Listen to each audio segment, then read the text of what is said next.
Philosophers ask a wide variety of difficult and abstract questions. For example, does God exist? Where does morality come from? Do human beings have free will? What is it that makes us who we are? And is it possible to survive our own death? Now, how do philosophers go about answering these questions? The primary tool employed by the philosopher is that of logical reasoning and argument. As such, in this video, we will begin to lay the foundation for thinking about the kinds of questions that philosophers ask by beginning to understand the nature of reasoning itself. So first, what is logic? Logic is simply the study of the difference between good and bad arguments or proper and improper ways of reasoning. It presumes that there are better and worse ways of arguing for what we believe to be true, and that we should focus on making the best and strongest and most sound arguments that we can. Furthermore, an understanding of logic is not only essential for comprehending, analyzing, and critiquing philosophical arguments, but is relevant for almost every aspect of our lives. This is because in every sphere of life, whether it's the professional sphere, the political sphere, or the personal sphere, we need to have the ability to support what we believe to be true with good evidence and solid reasoning. The focus of this video then will be on the following. We will cover the definition of an argument, explain the concepts of inference, premise, and conclusion, and learn how to present an argument in what is known as standard argument form. Each of these will be essential skills and concepts as we move forward in this class.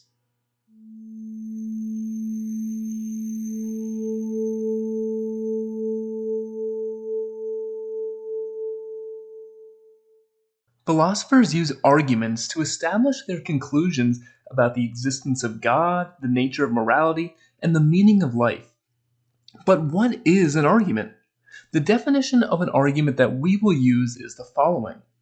An argument is a set of statements in which one statement, the conclusion, is inferred to be true from another set of statements called the premises. When we argue, we claim that some statement is true on the basis of some other statement or statements being true. In this sense, arguments are actually rather common, and we use them all the time in our day-to-day lives. For example, we might say, my glasses aren't on the table, therefore they must be in the other room. Or, my friend hasn't answered the phone the last 5 times I've called, I can only conclude that she must be mad at me. Or, my lawnmower won't start, that probably means it is out of gas. All of these are examples of using reasoning to establish the truth of some conclusion, and consequently, all of these count as arguments. Now, there is still more to say in order to fully understand the concept of an argument. As we can see from the definition, we still need an explanation of the terms inference, conclusion, and premise. And I will explain what each of these terms means in the next section of this video. However, before we delve more deeply into the definition of an argument, I first want to say something about the purpose of an argument. What is the point of making an argument in the first place? We might be tempted to say that the purpose of an argument is to persuade other people of the truth of some claim. We want to persuade others that taxes should be raised or lowered, or that God exists or doesn't exist, or that the death penalty should be legal or illegal. An argument is simply the way that we do this. Now, it is true that arguments can be used to persuade. In fact, in an ideal world, the best, most sound, and most logically rigorous arguments would also be the most persuasive. And little by little, we would get closer to the truth on all the important questions, philosophical or otherwise, that human beings care about. However, we should notice that there are many ways to persuade another person, and not all of these really look like rational argumentation. Suppose we want to persuade another person to give us $5. We might try to give a philosophical argument that aims to show that this person has a moral duty to do this. perhaps by pointing out that they promised to give us some money back that we had lent them, and emphasizing how it is important to always keep our promises. Yet, there are many other ways that we might go about trying to achieve the same thing. If this person will not listen to our moral argument, then we might threaten their physical safety or that of their family. Threats of this sort are known to be very persuasive. Now, suppose our attempt to persuade this person through moral argument fails, but our attempt to persuade through force is successful. What should we conclude from this? Is using force superior to using reason? Should we think that the argument we gave is a bad one merely because it failed to be entirely persuasive to our intended audience? Well, in fact, we should conclude none of these things. This is because the purpose of an argument is to demonstrate that some statement is true. In this case, we're imagining it's the statement that you should give me $5. We hope that this process of rational argumentation in search of the truth will also be persuasive, but there's no guarantee of this. Even the best arguments can fail to persuade.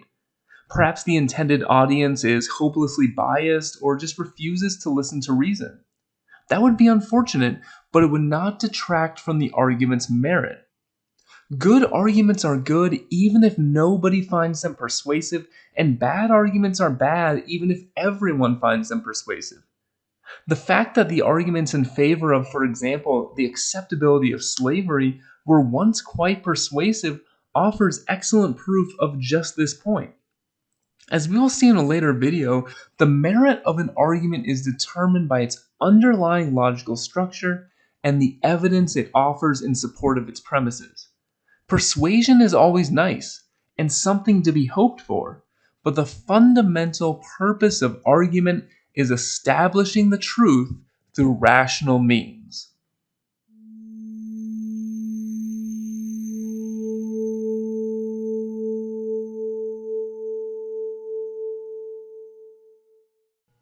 In order to better understand the concept of an argument, let's begin by examining the notion of an inference. We say that an inference is drawn when one concludes that because some statement or set of statements is true, that some other statement must also be true as well. When we draw an inference, we are attempting to establish that some statement is true. Suppose we want to show that some statement D is the case, or it is true. We might do this by saying D is true because statements A, B, and C are true. In this case, we've inferred D from A, B, and C. Let's illustrate this with a concrete example. Suppose we believe that our friend is angry with us. Suppose we believe this because she did not answer the phone the last time we called, and when we were last together she was distant and aloof. In this case, we've inferred that our friend is angry with us from the fact that she is distant, aloof, and not answering her phone. Inferences of this sort are ones that we make all the time, and inferences in general provide the very foundation of what it means to be an argument. Now let's look at an example of an inference involving the philosophical concept of free will. Consider the following argument, which we will refer to as argument 1. It only makes sense to hold someone responsible for their actions if that person has free will. No human person has free will, therefore, it doesn't make sense to hold any human person responsible for their actions. Now, philosophers have argued for a very long time about whether this is a good argument. But at present, our concern is merely with understanding the direction of the inference that this argument makes. What is this argument attempting to prove? It is attempting to prove the third statement that it doesn't make any sense to hold human persons responsible. And on what basis is it attempting to prove that this is the case? This statement is claimed to be true because of the first two statements.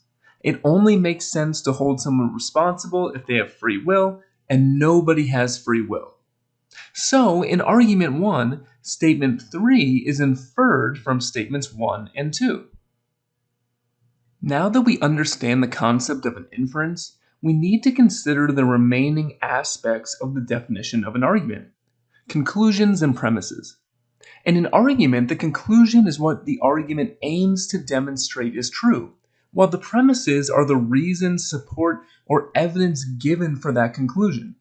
In other words, in an argument, the conclusion is inferred from the premises. In argument 1, statement 3 is the conclusion. The argument aims to prove that it never makes sense to hold any human person responsible for their actions. Furthermore, in argument 1, statement 3 is claimed to be true on the basis of statements 1 and 2. Statement 3 is inferred from statements 1 and 2. This means that statements 1 and 2 are the premises of the argument. Statements 1 and 2 provide the evidence for why we should believe that statement 3, the conclusion of the argument, is true. Now, it is important to understand the concept of an inference and to know the terminology of premises and conclusions. However, this knowledge will have limited usefulness if we are not able to look at an actual argument, like the philosophical arguments we will examine in this class, and distinguish between its premises and conclusion and determine the direction of its inference. We will begin to cover this skill in the next section of this video.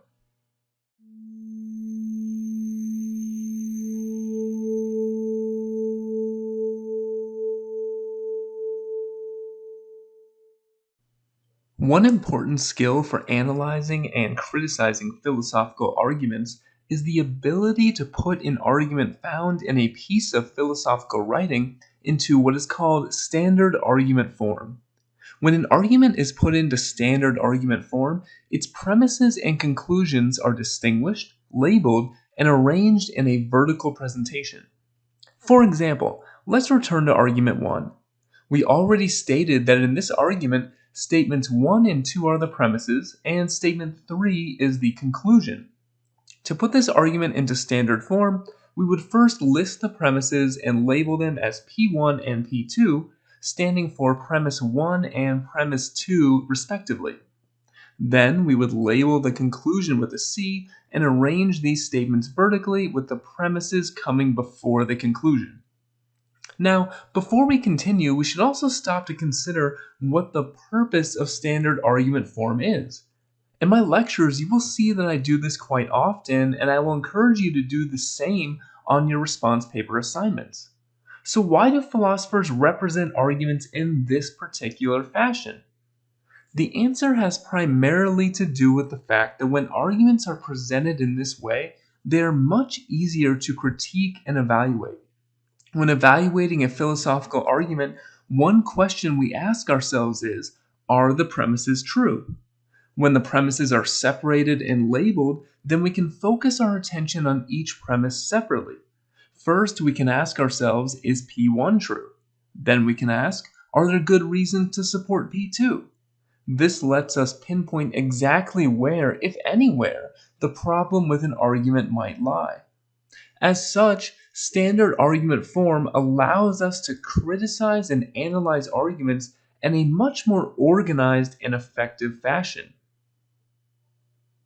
Of course, in order to put an argument into standard form, we first have to be able to distinguish premises from conclusions.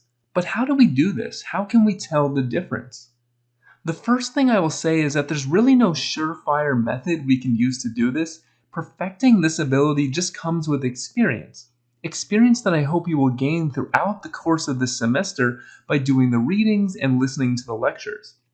With time and dedicated practice, you can and will get better at being able to identify what conclusion a philosopher is trying to draw and from what premises that conclusion is being inferred. With that being said, however, there are some general guidelines we can follow that will help us distinguish premises from conclusions. One of these is to look for what I will call inference indicators. An inference indicator is simply a word or phrase that alerts us to the presence of an inference. Some inference indicators do this by pointing out the conclusion of an argument. These are called conclusion indicators. Other inference indicators do this by pointing out a premise or the premises of the argument, and these are called premise indicators. To begin, let's look at some examples of conclusion indicators. The following is a list of some examples of these. For instance, therefore, thus, then, consequently, hence, so, it follows that. What ties these words and phrases together is that they all indicate that some conclusion is being inferred to be true, or that it follows that some statement is true on the basis of some evidence provided. As such, looking for phrases like these can be a useful way of identifying the conclusion of an argument. However, it is important to keep in mind that this is not an exhaustive list of conclusion indicators. There are many, many different words and phrases that can indicate the conclusion of an argument. So the more general point here is that one way to identify a conclusion is to look for any word or phrase that is supposed to indicate that an inference is being drawn. To reinforce this point, let's look at some examples. Consider argument 2. The sun is shining and the birds are chirping, therefore we should go to the park. In this case, the conclusion indicator therefore tells us that the statement we should go to the park is the conclusion of the argument. As such, it follows that the statement the sun is shining and the birds are chirping is the premise of the argument. Now, there are two further points to make about this specific example. First, notice that this argument, unlike argument 1, is outlined as only having one premise. There's nothing wrong with that. An argument need not necessarily have more than one premise, although many arguments do. In fact, most of the arguments we will look at in this class have more than one premise. However, all that is necessary for an argument to be present is that an inference is drawn, and this is clearly the case here. Second, although in the outline for argument 2 I have outlined it with one premise, it would be possible to outline this argument with two premises as well. The first sentence of the argument really contains two claims. One, that the sun is shining, and two, that the birds are chirping. As such, it would also be fine to outline this argument as P1, the sun is shining, P2, the birds are chirping, and then have that be followed by the conclusion. There will often be more than one correct way to represent an argument in standard argument form. The important thing is that the way you represent the argument contains both the conclusion as well as all the evidence from which that conclusion is drawn. Now consider argument 3. Whenever the university administration raises tuition, the students become angry. So, it would not be a good idea for the university administration to raise tuition. In this case, the word so indicates that the statement, it would not be a good idea for the university administration to raise tuition, is the conclusion of the argument. Finally, consider argument 4. It follows that we live in the best of all possible worlds from the fact that God exists. Here the phrase, it follows that, indicates that the statement, we live in the best of all possible worlds, is the conclusion of the argument. There are two further points to make about this example. First, unlike arguments 2 and 3, here we see that as written, the conclusion of the argument comes before the premise. This is not uncommon. In many cases, a writer will first state the conclusion they will argue for, then give the reasons for that conclusion or the premises for that conclusion, and then finish by again stating what conclusion they demonstrated. In fact, I think this is a very effective way to write. However, when we put the argument in standard form, the conclusion is still always listed last. Second, in this case, we see that an argument can be contained in just a single sentence. This might seem strange at first, but remember what is essential to an argument. What makes something an argument is that it draws an inference. This sentence does that. It claims that because God exists, that means we can know that we live in the best of all possible worlds. Therefore, this single sentence constitutes an argument all by itself.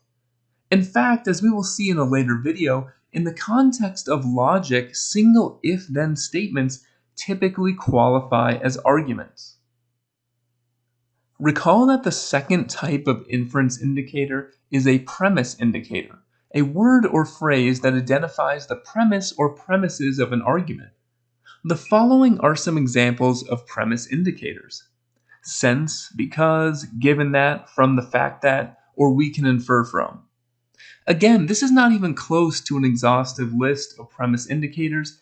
Any word or phrase that indicates that some statement is providing support for the truth of another statement will qualify as a premise indicator. To take an example, consider the word because. What does the word because tell us? It tells us that what comes next is a reason to believe what most likely was just stated previously. Any word or phrase that fulfills this function will qualify as a premise indicator. To see an example of this, let's return to argument 4. Again, argument 4 states, it follows that we live in the best of all possible worlds from the fact that God exists. Previously, we saw that this argument contains the conclusion indicator, it follows that. However, we should also notice that this argument contains the premise indicator from the fact that. This premise indicator tells us that God exists is the premise of argument 4. Now consider argument 5. Since I have made the last 5 3-point shots I attempted, I almost certainly will make the next 3-point shot that I attempt. The premise indicator since tells us that I have made the last 5 3-point shots I attempted is the premise of this particular argument. Finally, consider argument 6, admittedly a much more depressing argument than argument 4.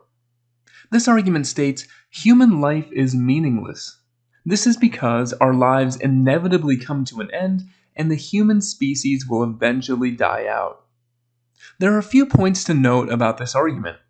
First, notice that the premise indicator "this is because" identifies two premises for us. It tells us both that the fact that our lives inevitably will end, as well as the fact that the human species will eventually die out, are premises of the argument.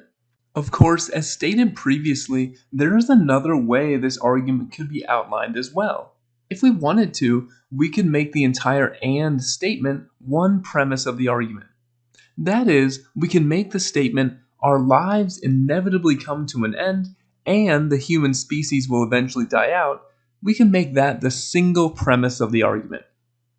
Second, this is another argument where the conclusion is written first and the premises are written second.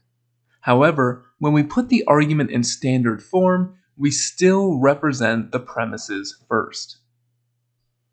By now, hopefully you have a better sense of what an argument is for, how arguments are structured, and how to differentiate between premises and conclusions. These are important things to know and important skills to have for being able to effectively complete the readings in this class, understand the lectures, and complete the response paper assignments. In particular, the ability to place arguments in standard form is one that will be very useful throughout the entirety of this course. For this reason, in the next section of this video, I will go through 3 more practice examples of varying degrees of difficulty which involve putting an argument in standard form. What I would encourage you to do is the following. In the description section of this video, there is a link to a document that has the 3 practice examples that I will cover. You should pause this video, open up that document, and attempt to put those 3 arguments into standard form. Then, once you have made an attempt at doing this, start the video again, and I will cover how to outline those arguments in the final section of this video.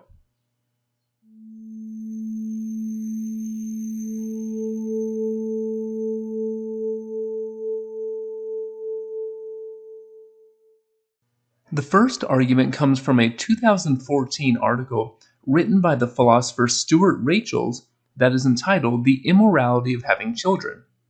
The argument reads, let's now consider the main argument.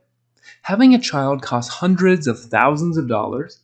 That money would be much better spent on famine relief. Therefore, it is immoral to have children. The sentence, let's now consider the main argument, is just intended as an introduction, so that leaves us with 3 statements that are candidates for being either premises or conclusions. 1. Having a child costs hundreds of thousands of dollars. 2. The money needed to have a child would be better spent on family relief. And 3. It is immoral to have children. In this case, the conclusion indicator therefore makes clear that the conclusion of the argument is it is immoral to have children. This conclusion is being inferred from the first two statements, which provide the evidence for this claim and serve as the premises of the argument. The second example is more complicated and comes from a 2008 article written by the philosopher Thomas Nagel, which is entitled Public Education and Intelligent Design. The article concerns the question of whether intelligent design should be taught in public school. The argument reads, "The consequence of all this for public education is that both the inclusion of some mention of ID, which stands for intelligent design, in a biology class and its exclusion would seem to depend on religious assumptions. Either divine intervention is ruled out in advance or it is not. If it is, intelligent design can be disregarded. If it is not, evidence for intelligent design can be considered. Yet both are clearly assumptions of a religious nature." Here we have the conclusion indicator, the consequence of all of this. Why is this a conclusion indicator? Well, think about what this phrase means.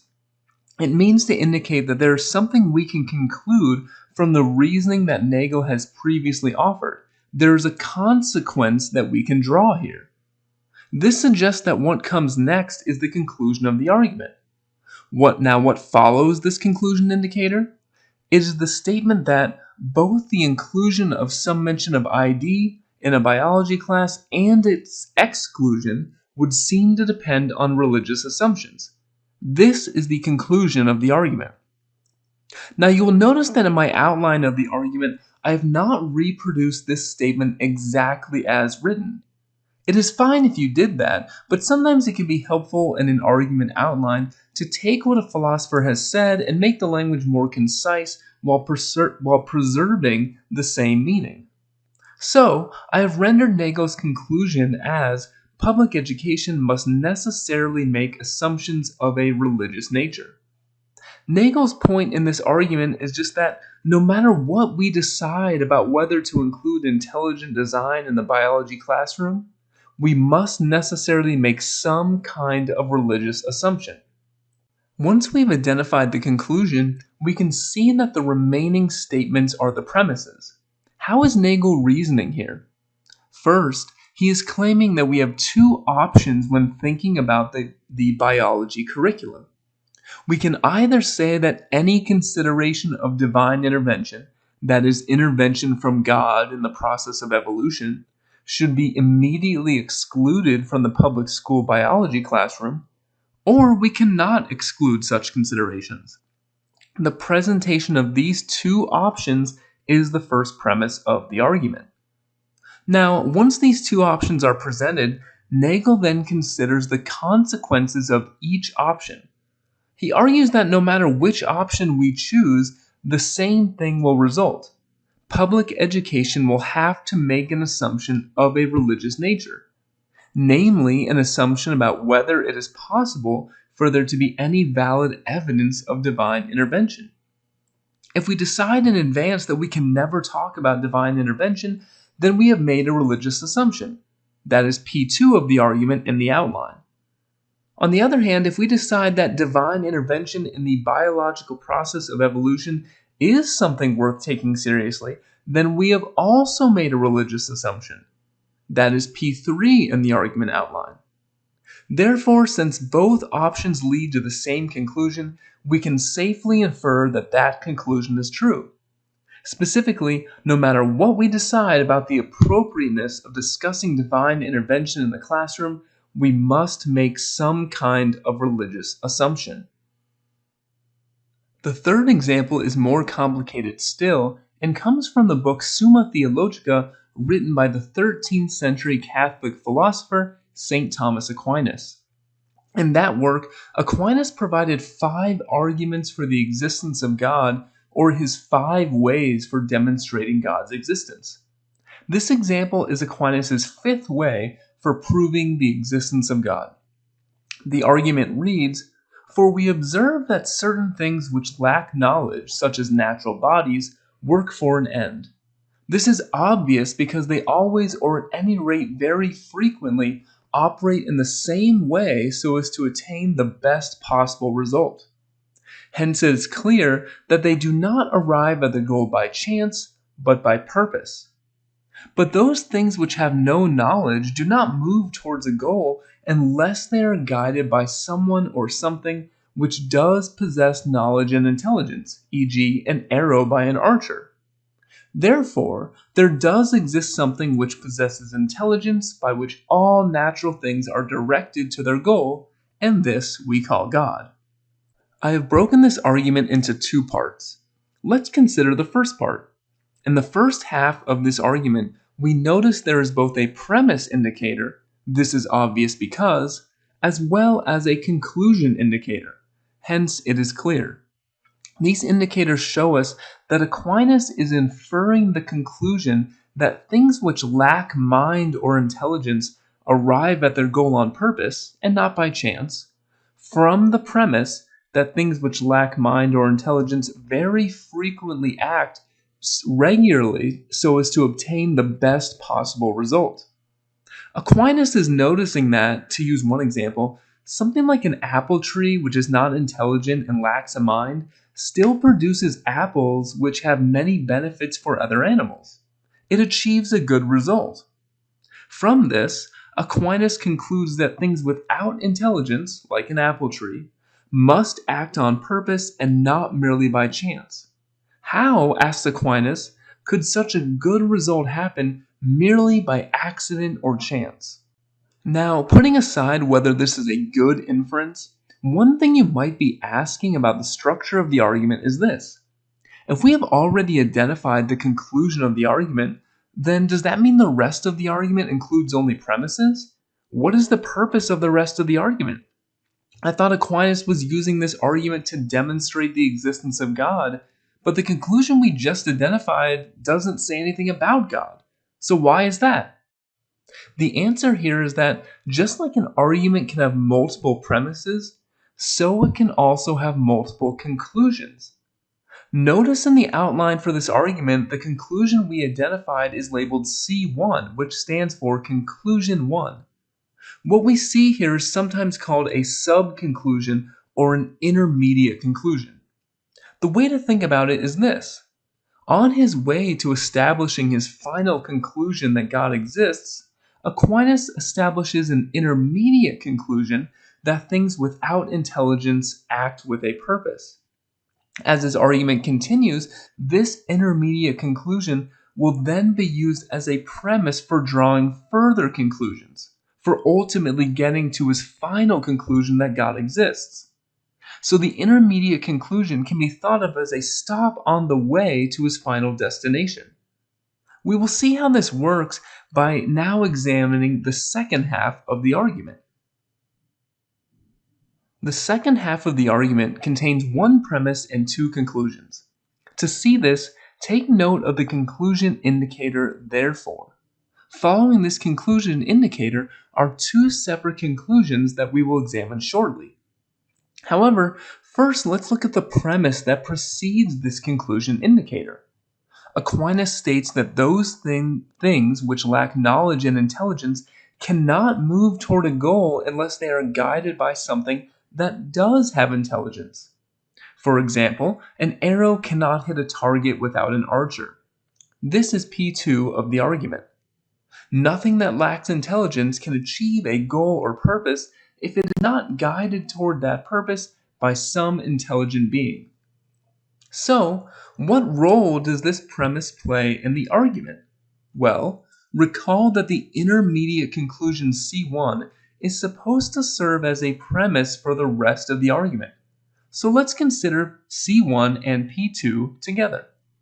C1 tells us that everything which lacks knowledge or intelligence arrives at a goal on purpose. P2 tells us that nothing that lacks knowledge or intelligence can purposefully arrive at a goal without some intelligent being to guide it.